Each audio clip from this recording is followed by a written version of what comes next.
Hello, everyone, and welcome back to English Box, Easy English with Julia and Tom, where learning English is simple, practical, and fun.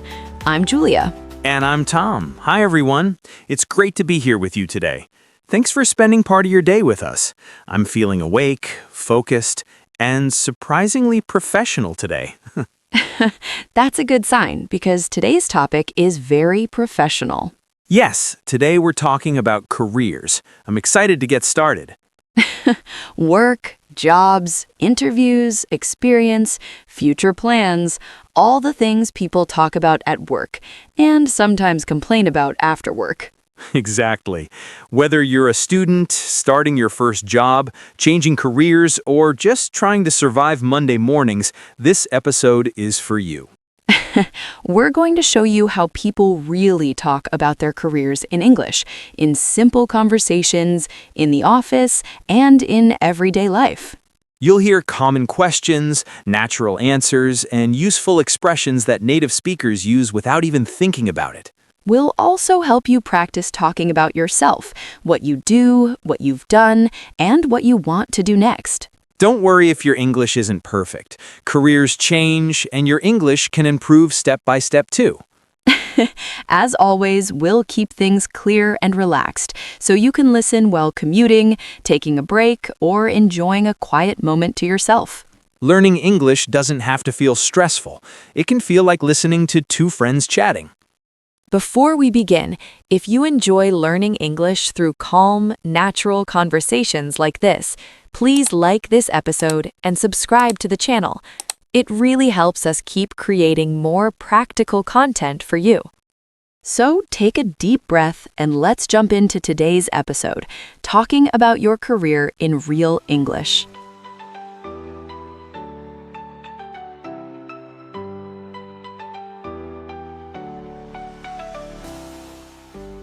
Daily work. All right, let's start talking about your job and daily work. This is usually the first thing people ask when they meet someone new. Yes, the classic question. So, what do you do? Exactly. Very simple question. And somehow, people still manage to give very complicated answers. Are you talking about yourself? Maybe, a little. So let's keep it simple. Question number 1. What do you do for work? A clear, natural answer sounds like this. I work as a project coordinator. Or even simpler, I'm a teacher. I'm a designer. I work in marketing. Notice we're using the present simple because this is your regular situation. Right. This is your job now, not just today. Next question people often ask is, where do you work? You can say, I work at a software company. Or, I work in an office downtown. Very easy. You don't need a long explanation here. Please don't give the full company history. I feel personally attacked. Okay, next question, and this one sounds simple, but it can be tricky. What does a typical workday look like for you? Ah, yes. Typical. As if every day is the same. For many people, it's not, but you can still answer simply. For example, I usually start work at 9, I check emails, attend meetings, and work on my tasks. Great use of present simple. Start, check, attend, work. You can also say, my days are pretty busy, or my schedule is flexible. Or, every day is a little different. Very honest answer. And very common. Next question, and this one feels a bit more personal. Do you like your job? You don't need a dramatic answer here. Please don't cry. You can say, yes, I like it, or it's enjoyable but sometimes stressful. Or, it's okay. I like the people, but the work can be busy. Notice the simple adjectives, busy, stressful, flexible, enjoyable. Short sentences are perfect. Now let's level up just a little. What are you responsible for at work? This is a more professional way to talk about your tasks. Instead of just saying, I do many things. Which means nothing. You can say, I'm responsible for managing schedules. Or I'm responsible for communicating with clients. This sounds clearer and more confident, especially at work. It's a small upgrade, but very useful. So let's review. When you talk about your job, use the present simple. Keep your answers clear, not long. And remember, your job title is not your life story. Exactly. In the next session, we'll move on to career growth, experience, skills, and changes. Things get a little more interesting and a little more real. Especially when we talk about mistakes. Yes, lots of learning moments coming up.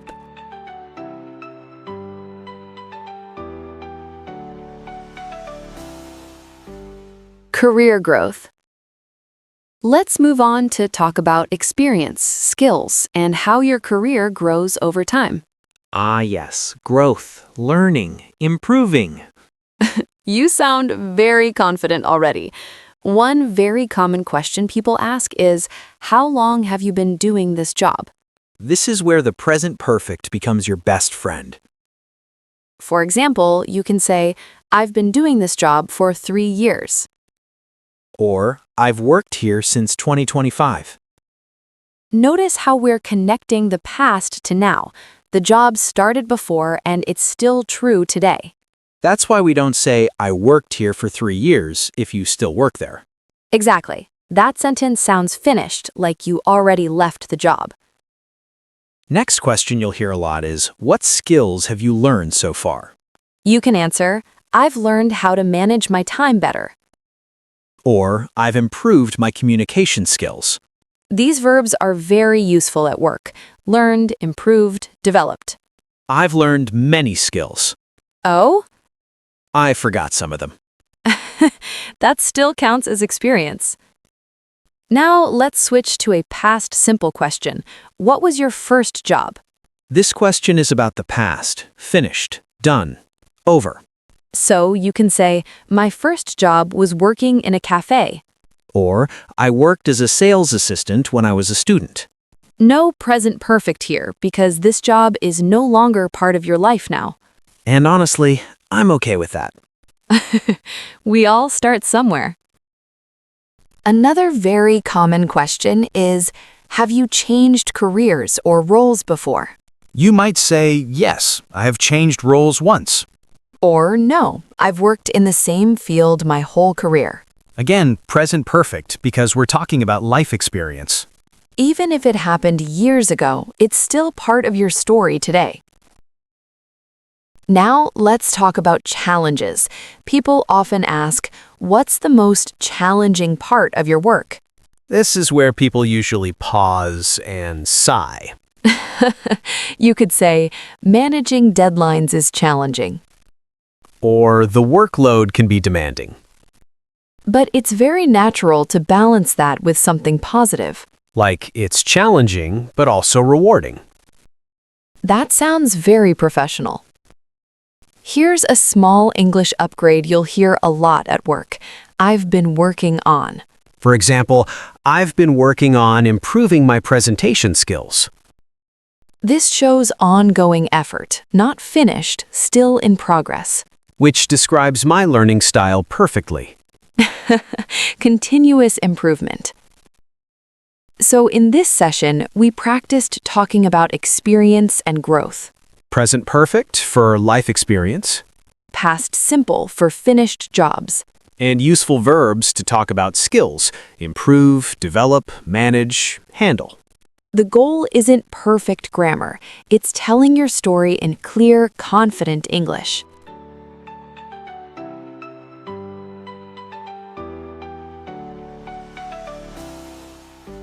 Career goals. Now, let's move into the final part of today's episode. Goals, decisions, and looking ahead in your career. Ah, yes, the future. You sound very confident. I am. I currently have 3 career plans. 3? Yes, 1 realistic, 1 optimistic, and 1 very emotional. That already sounds like a real career conversation. A very common question people ask is, what do you want to do next in your career? This is where we often use intention verbs. want to, plan to, hope to. For example, I want to move into a leadership role. Or, I'm planning to change companies next year. You can also say, I hope to develop new skills. These verbs talk about the future, but grammatically, they're in the present. And that's why they sound very natural in conversation. Another question people love to ask, sometimes a little too seriously, is where do you see yourself in 5 years? A dangerous question. Very. You don't need a perfect answer. You could say, I see myself growing in my current field. Or, I see myself in a role with more responsibility. Simple, flexible, and realistic. Now let's get a little reflective. Would you change anything about your career so far? This is where would is very useful. We use would because we're imagining a different past, not something we will actually change. For example, I wouldn't change much. I've learned a lot. Or, I would change a few decisions if I could. This sounds thoughtful, not negative. Exactly. Reflection, not regret.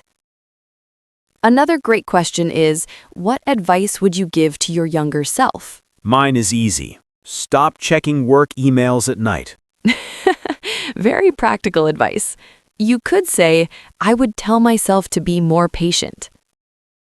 Or, I would tell myself to try more things and worry less.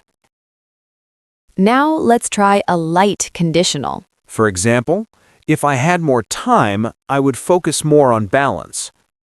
This is a second conditional. We're imagining a situation that isn't true right now. And here's a slightly more advanced version. If I were to start again, I'd explore more options.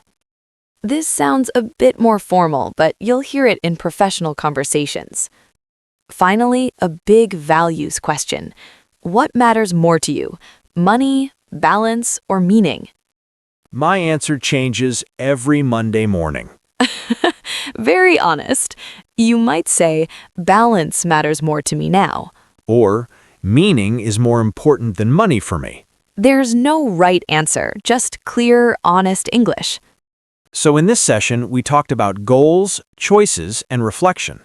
We practiced intention verbs, would for reflection, and conditionals. And we learned that 5-year plans are more like suggestions.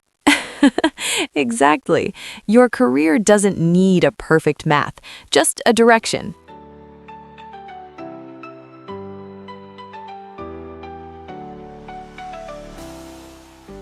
That brings us to the end of today's episode.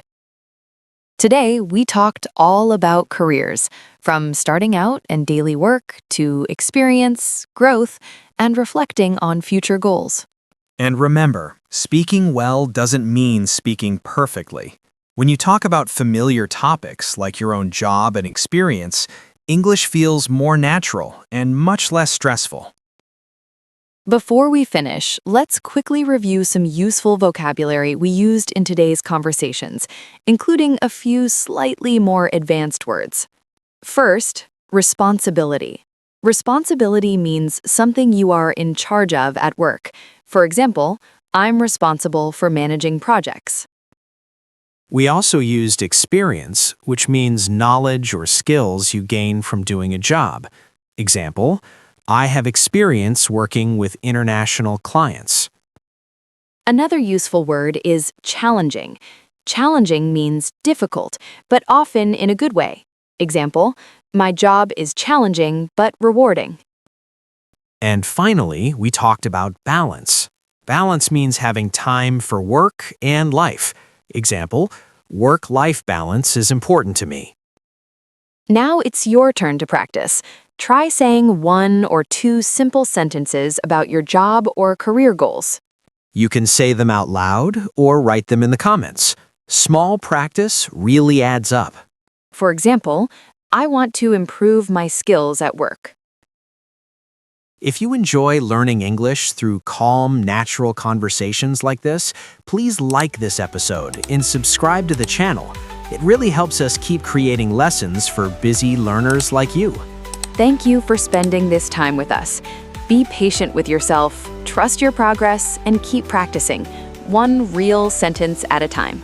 We'll see you in the next episode, and until then, good luck at work, and don't forget to log off on time.